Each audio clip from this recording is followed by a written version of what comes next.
আজকের এই দোয়া মাহফিলের সম্মানিত সভাপতি উপস্থিত রয়েছেন মৎস্য কেন্দ্রের নেতৃবৃন্দ, স্থানীয় বিএনপির নেতৃবৃন্দ, অঙ্গ সংগঠনের নেতৃবৃন্দ, মহানগরের নেতৃবৃন্দ, সকলকে জানাই রাষ্ট্রীয় শুভেচ্ছা অভিনন্দন।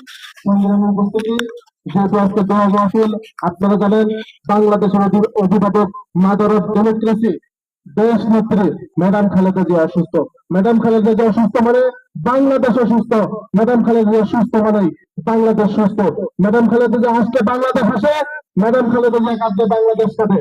তাই আমরা মহান আল্লাহ রাব্বুল আলামিনের কাছে দোয়া করি ম্যাডাম খালেদা জিয়া দ্রুত সুস্থ হয়ে এই বাংলাদেশের আবারও হাল করবে, সেই জন্য মহান আল্লাহ রাব্বুল আলামিনের কাছে আমরা দোয়া কামনা করি।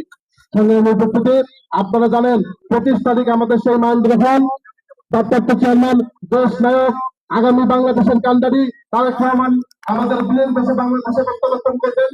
সেই প্রত্যাবর্তনের অংশ হিসেবে আমরা সুশৃঙ্খল ভাবে আমরা কেন্দ্রীয় নির্দেশ মেনে তাকে আমরা স্বাগত জানাবো, সেখানে করে আমরা বিশৃঙ্খল করবো না।